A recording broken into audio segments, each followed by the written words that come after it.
Major funding for Carolina Business Review is provided by Grant Thornton, an international accounting, tax, and business advisory organization dedicated to serving middle-market companies. Grant Thornton, a passion for the business of accounting. Novant HEALTH, including Presbyterian in Charlotte and Forsyth in Winston-Salem, are affiliate heart hospitals of the Cleveland Clinic, consistently ranked #1 in the nation for heart care. Blue Cross and Blue Shield of South Carolina, proudly serving South Carolinians since 1946. And by Sonoco, a global manufacturer of consumer and industrial packaging products and provider of packaging services with more than 300 operations in 35 countries. Well, leading up to and certainly central to the election year rhetoric has been the topic of education. In fact, for the last few weeks, we have included more than just a passing reference to it in our discussions here on this program, and it will not change this week. Welcome again to the most widely watched source for Carolina business and public policy. I'm Chris William, and this time on CBR, we will drill a little deeper into what many call the most important investment we can make in our economy, but more importantly and more broadly, in ourselves and our community. Joining us later, the new president at Presbyterian College in South Carolina, Claude Lilly. Major funding also by the Duke Endowment, a private foundation in Charlotte enriching communities in the Carolinas through higher education, health care, rural churches, and children's services. And by Blue Cross and Blue Shield of North Carolina. Who's responsible for rising health care costs? Join Blue Cross and Blue Shield of North Carolina and many others in a candid discussion at letstalkcost.com. This edition of Carolina Business Review was recorded November 2nd, 2012. On this week's program, Dr. Bill Anderson of MeckEd, Dr. Mary Lynne Calhoun of the University of North Carolina at Charlotte, and special guest, Dr. Claude Lilly, president of Presbyterian College. Now, Chris William. Hello, welcome to our program. Bill, good to have you here. Mary Lynne, nice to see you. Thanks for coming. This topic of education, you know, here we are, thankfully, past the election cycle. And, you know, so much has gone on in this presidential election. I think it's fair to say this has probably been a 2-year process now. They've been running for office now for 2 years and finally passed it. But, Bill, let me start with you. During political rhetoric, election year rhetoric, and the distortion of election gravitational fields, what has been distorted about really what is at the core of education, the challenges we have? What's been lost?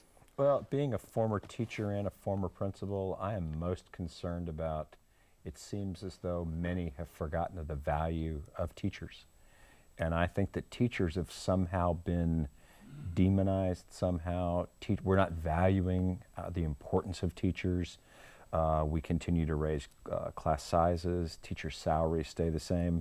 And when we look at national retention rates, it's frightening, actually, how many teachers leave the profession within 5 years.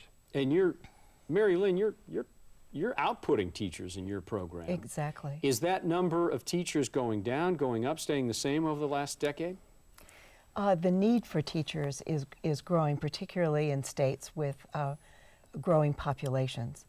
And the number of fully qualified graduates who are prepared to be teachers doesn't reach that gap in lots of parts of the country. Why? Tell me why that is.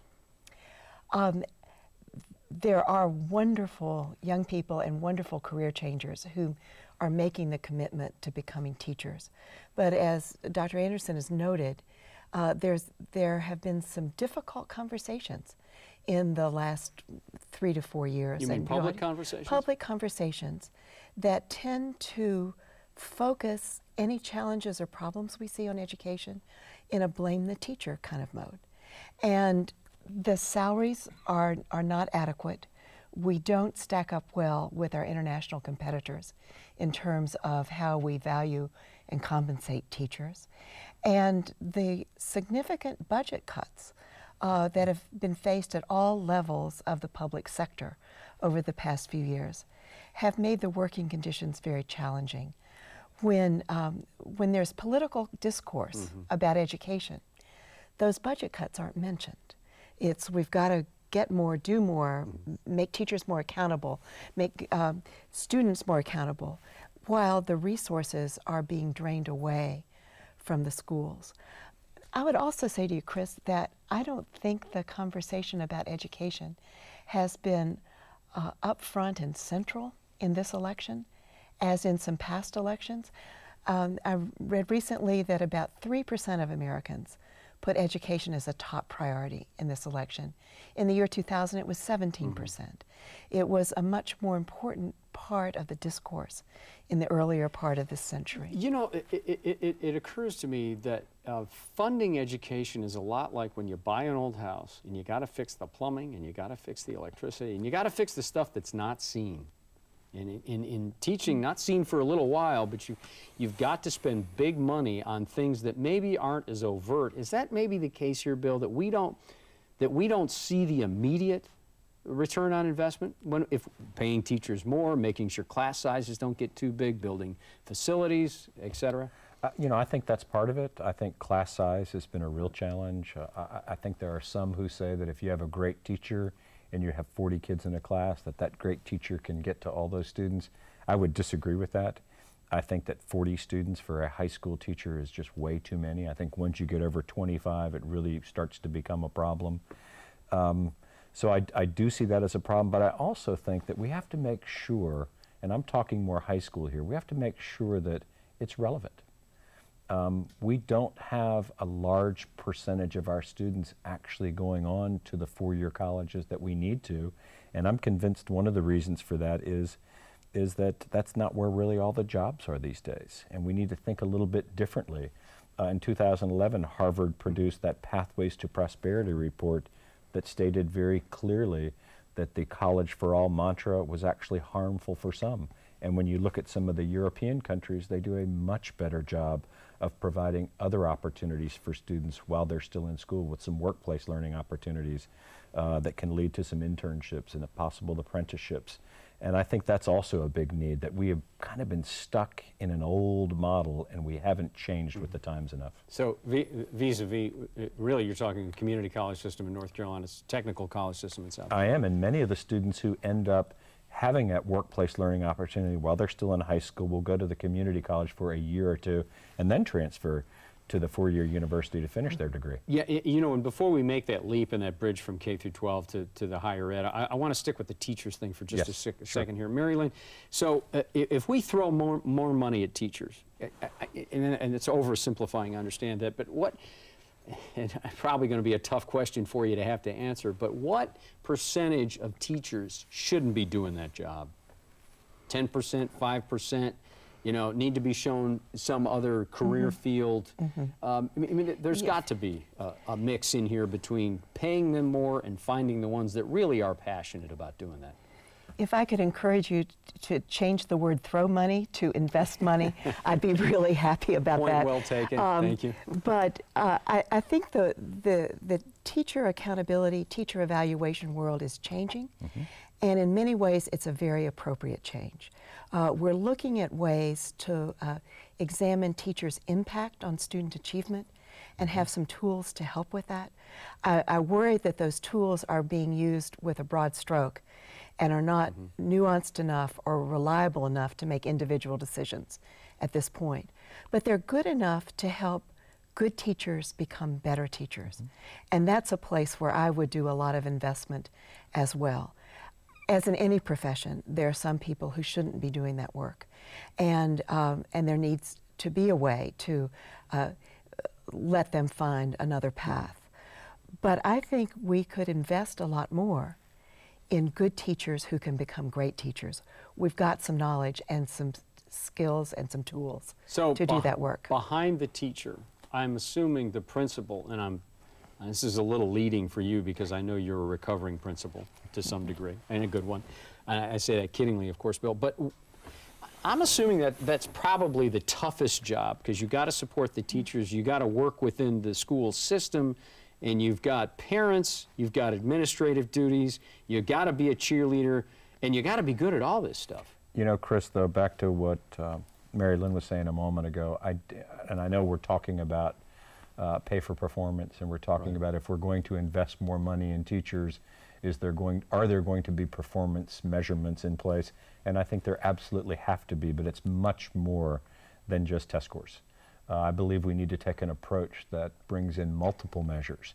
How do students evaluate their teachers? How do your colleagues evaluate your teachers? And I will tell you frankly, as a former principal, it was very frustrating sometimes when I had a teacher who was not performing up to par.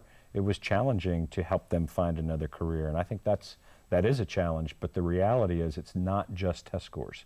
We have to look at multiple measures for our teachers. But the best teachers in a building are what make a school great.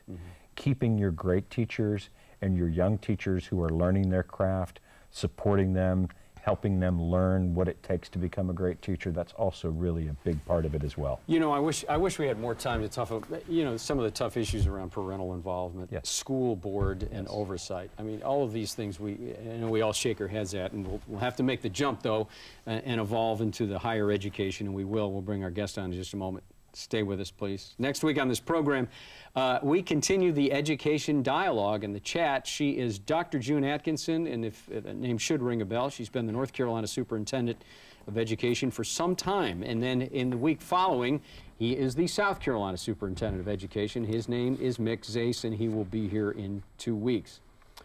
Here's an interesting factoid about our special guest. We have hosted him through 3 different school leadership appointments over the last 2 decades. From UNC Charlotte to Clemson, and now the 17th president of Clinton, South Carolina-based Presbyterian College. We welcome back Dr. Claude Lilly. Welcome back. Thank you, Chris. President Lilly. That has a good ring to it. Has a nice ring. I'm enjoying the position, but I enjoy the other ones too. Well said. Nicely said. Claude, tell me what your bucket list is for PC. What do you want to do there? How do you leave your mark? Well, I think that PC as a liberal arts school has to be into preparation. And by that I mean we prepare people for med school or law school, we prepare teachers, we have a pharmacy school. We're not like a large state institution where you might be turning out a significant number of business people. We're just preparing people. And I think as long as we do that effectively, we'll be all right. 90% of our students go on to grad school or have a job in 6 months. So it's a little different model. Wow. Question? I was going to say that's quite impressive that you have so many students that go into graduate school. How do you help those students to how do you help encourage them to go into graduate school? I don't think we have to encourage them, to be honest with you, Bill. What happens is students who are looking for that kind of environment tend to come to PC. So they really come with the attitude of, I'm going on to graduate school. In talking with a freshman, it was amazing how many said, I want to be a doctor, I want to be a lawyer, I want to be a teacher. So they already arrive with that mindset. So I'd love for us to take credit for developing that mindset, but I don't think we do.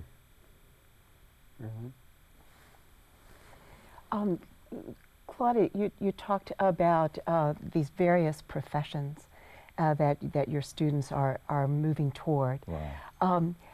Tell me, from your perspective, what does a grounding in the liberal arts do for those students who are preparing for professions? Well, as I've often said, I have 3 business degrees, and it took me 30 years to get a liberal arts education, which is probably about true. I think a liberal arts education gives you the ability to think critically and to understand the world around you, and that's very important. I've met with a lot of CEOs. I've never had one yet tell me that finance was the most important thing. It's always people and critical thinking and how they get along. So I think that a student who's at a liberal arts school is well prepared to succeed in life, and that's really our goal, is to prepare them for life. So let's take this the next step here, Claude. So you got a liberal arts school. You've got yourself. You got quite a business background in the different business schools you've been dean of. Help us draw a line from liberal arts college, and especially in a state like South Carolina, that at least 1/5 of the state's GDP is done in manufacturing. So how do you draw a line from the education that PC does to this push and this chat about creating jobs? What does that look like? Well, you could take one of the smaller areas within the college, and that's physics.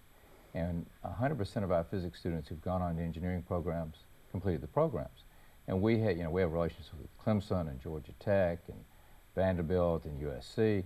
So we prepare people for jobs if that's the only thing that you're concerned about.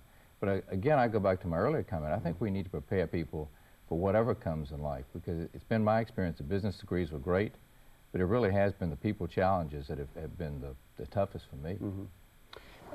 Tom Ross was on this program, president of the UNC system not long ago, and we talked a lot about the value of a four-year education.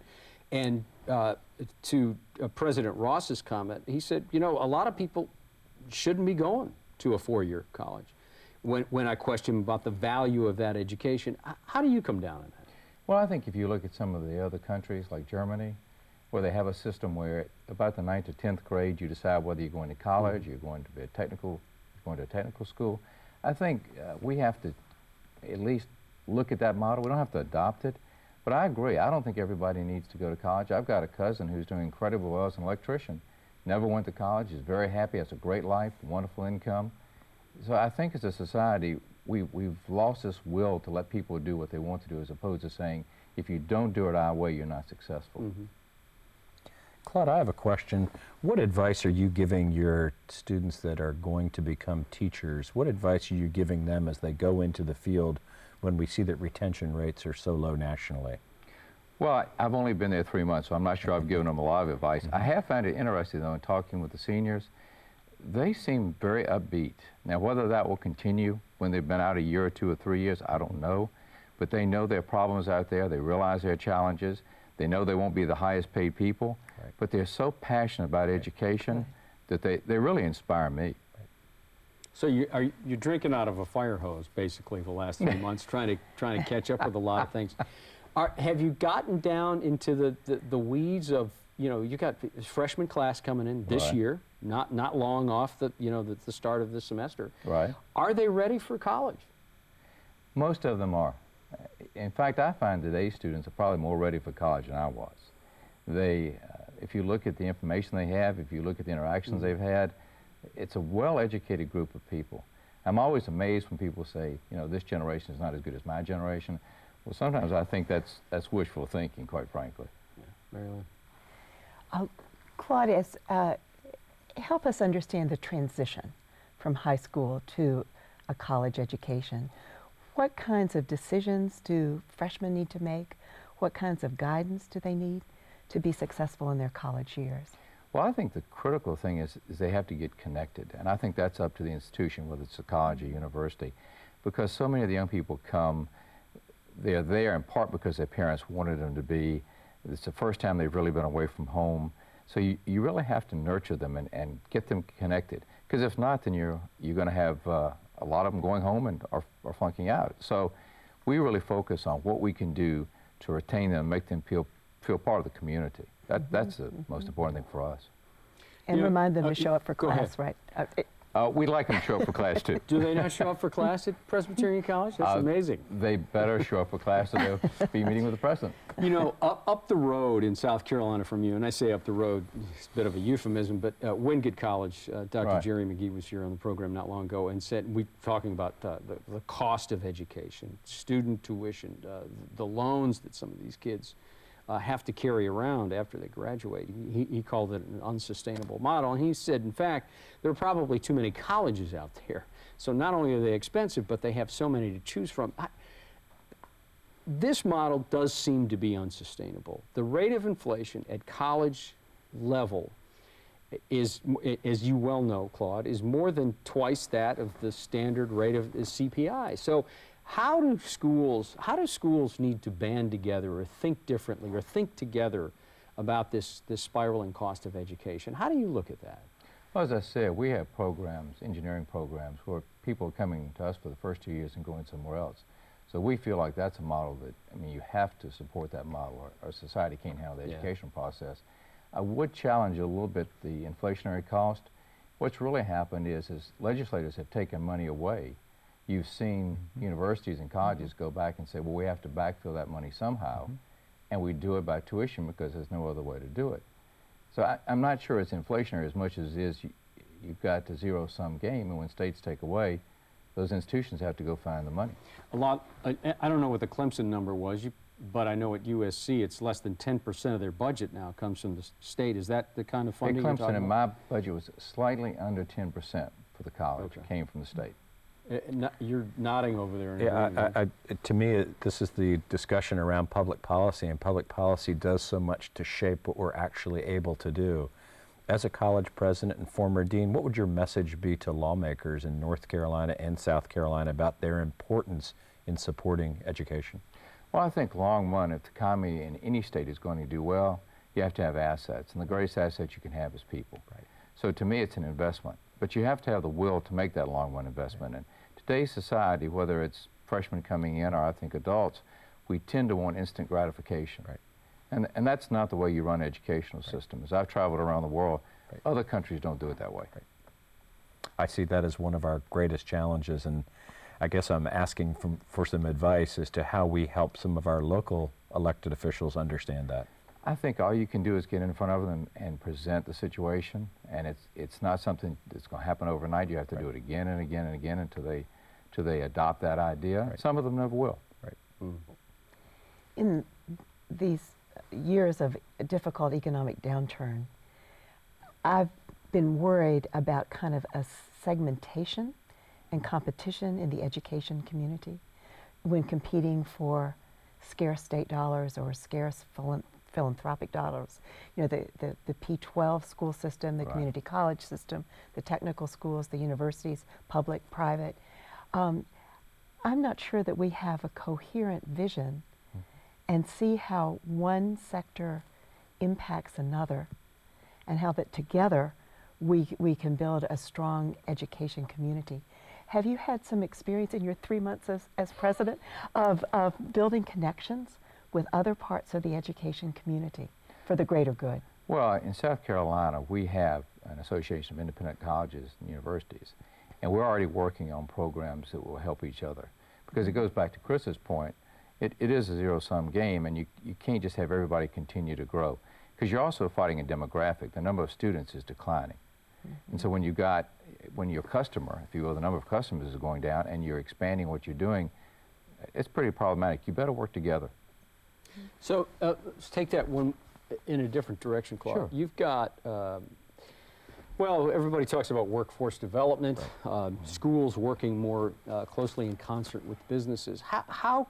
What do schools need to be doing differently to draw businesses more into the process of education? Well, I would say it a little bit differently, Chris. I'd say businesses need to be more involved. And what does that look like? How do we do that? For example, in other countries, businesses, if you're in Germany, they have internships for students where they pay them, they draw them in. In this country, we have some paid internships, but a lot of companies don't want to pay for that talent. They don't want to train that talent. And I think you're going to have to, business itself is going to have to change its model and say, we're willing to make an investment, just as the legislature's got to make an investment and the schools have to make an investment.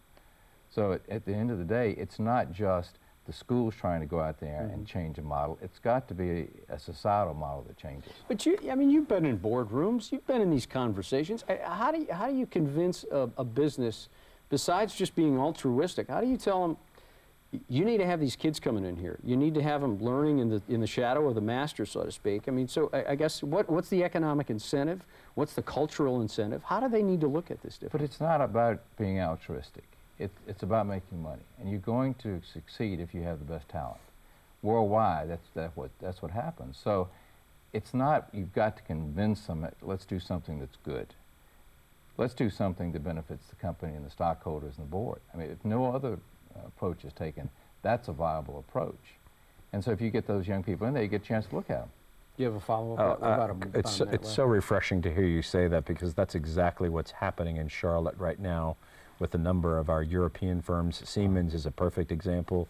Siemens understands the model of having high school students be part of these apprenticeships. They are opening up their factory to 16 and 17-year-old students who are really getting excited about that work. Then they go to CP for 2 years, then they go on to engineering schools to finish. I think your point is very well made, that businesses shouldn't look at this as charity, but they should look at this as long-term investments, and the more skin they have in the game, the better it's going to be for all of us. But then again, to your point, Claude, this is starting with a European company, at least in the Charlotte area. That is correct, and getting that message across to American companies, I think, is our challenge right now. We're out of time. Claude, thank you for being on the program. My Congratulations. Pleasure. Thank you. Go Blue Hose. And we didn't even talk about that one. We will talk about that again. Mary Lynne, good to have you here. Bill, nice to see you. Thanks for being here. Thank you for watching us. You can follow us at Carolina Policy on Twitter or go to carolinabusinessreview.com. Good night. Major funding for Carolina Business Review was provided by the Duke Endowment, a private foundation in Charlotte enriching communities in the Carolinas through higher education, healthcare, rural churches, and children's services. Blue Cross and Blue Shield of North Carolina. Who's responsible for rising healthcare costs? Join Blue Cross and Blue Shield of North Carolina and many others in a candid discussion at letstalkcost.com. Grant Thornton, an international accounting, tax, and business advisory organization dedicated to serving middle-market companies. Grant Thornton, a passion for the business of accounting. Novant HEALTH, including Presbyterian in Charlotte and Forsyth in Winston-Salem, are affiliate heart hospitals of the Cleveland Clinic, consistently ranked #1 in the nation for heart care. Blue Cross and Blue Shield of South Carolina, proudly serving South Carolinians since 1946. Sunoco, a global manufacturer of consumer and industrial packaging products and provider of packaging services with more than 300 operations in 35 countries. And by viewers like you. Thank you. Promotional consideration provided by Business North Carolina Magazine. For more information, visit carolinabusinessreview.com.